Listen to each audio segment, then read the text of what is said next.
This is AIM Agenda. Thank you for being with us this morning. With me now, Andrew Lead, Labor MP, and Liberal frontbencher Senator Mitch Fifield. Gentlemen, it's good to see you both. Morning.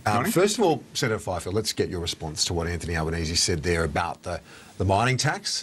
Revenues are down. That was the advice from the Tax Commissioner as well. And as I put to Christopher Pyne earlier in the morning, isn't this the way that profits taxes are meant to operate, that you tax profits, substantial profits, when they're there? When they're not, you don't? Well, look, the government is saying that the reason that they're not raising revenue as well is because commodity prices are down. Yet the fall in commodity prices was known before the MyEFO, so that had taken that into account. Yet we had this absurd cat and mouse game for the past few weeks where Wayne Swan said to the tax office, whatever you do, don't tell me how much money this particular tax raised, and that if he was told how much was raised, the tax office would be breaking the law. If he told the public how much was raised, he'd be breaking the law. We always said that was rubbish, and it's proved to be rubbish. But I've got to say, I feel for the poor old Treasury, who I think are being blamed for their forecasting. Let's remember that the mining tax was not the design of the Treasury. It was personally designed by Wayne Swan and Julia Gillard with a few mining company executives. This is their design. You can't blame the Treasury for the fact that this is raising no revenue. It's on their head. The crossbenchers, Rob Oakeshott, the Greens, looking to close some of the loopholes today. Does it make sense to try and tweak it? Kieran, I think people need to recognise that profits-based taxes will have volatile revenues. So you can look back at the petroleum resource rent taxes revenues. 2008-9, it produces 3 times as much revenue as it produces 2 years later in 2010-11.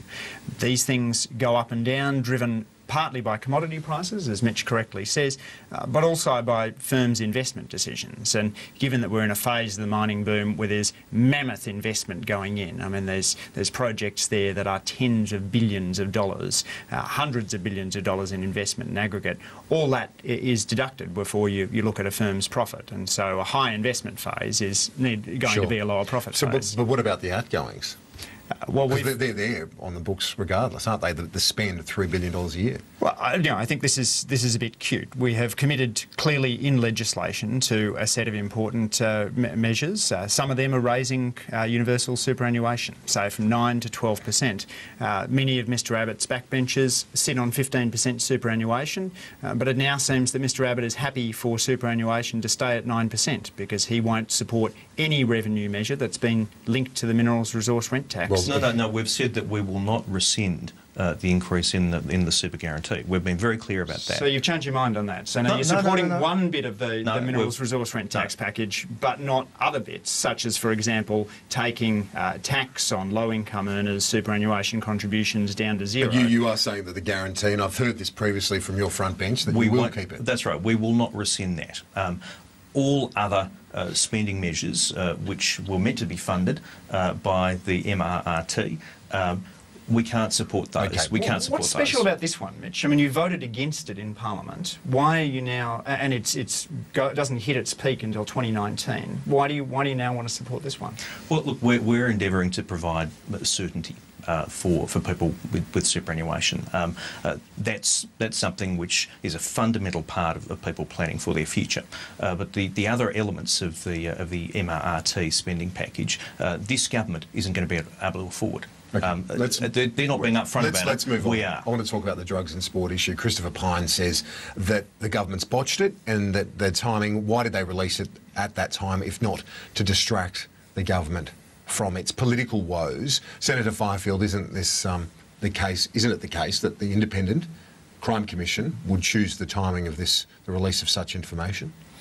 Look, the Australian Crime Commission is an independent body. I don't know what led to the particular timing, but I think the Australian public are completely confused, baffled and bewildered by what we're seeing. We've got the strange situation where we're told that doping is endemic through professional sport in Australia, yet we're not really given any specific details. The only details that we have are those where the Essendon Football Club has essentially self-identified. I don't think that there's anyone in Australia who wouldn't think that this whole situation couldn't have been much better handled. There needed to be a clear process. I mean, when you come out and make an accusation about basically all professional sports people in Australia, you're tarring a lot of people. Yeah. I must think there was a better way of doing this. Andrew Lee, it is far from clear process. And then the thing that baffles me a bit is that the clubs themselves, the Prime Minister's now saying it's incumbent upon them to implicate themselves in a legal situation. Where else do you say to someone, you put your hand up and say, yeah, we're guilty? It just seems to be a bit odd. Well, Kieran, clubs themselves are speaking with the authorities at the moment about some of the statements that have been made. Remember, this is an investigation which has relied on undercover investigators, on phone taps. There is a great deal of information that is held by the Australian Crime Commission.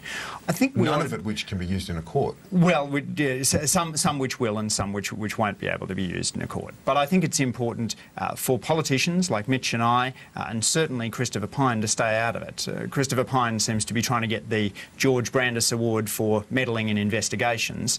I think it would make much more sense if he stepped back, let authorities do their jobs on what is a very sensitive issue. Sports fans want to make sure that their sport is drug-free, and that's what this investigation is doing. All right, and finally onto the issue of industrial relations. The Prime Minister, we've only got a couple of minutes left, so if you can make your point as quickly as we can, but family-friendly is what the Prime Minister says, but the Chamber of Commerce says it's red tape.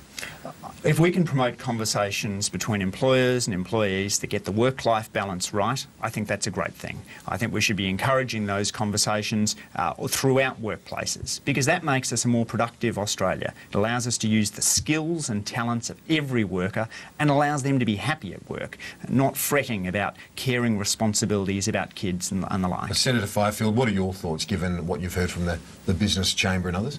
Look, there is the capacity already for mothers to make a request for part-time work. That's already there. So I think what we've seen at the weekend from the Prime Minister is possibly just some window dressing. But, we want to see the detail. The devil often is hiding there. But I think we've got to remember that ultimately workplace arrangements are something that are nutted out between an employer and an employee. You want a situation where you find a solution that's right for both the employer and the employee. Let's not tie business up in hoops and red tape. Okay. Senator Fifield and Mr Lee, appreciate your time. Appreciate it. Thanks, Kieran.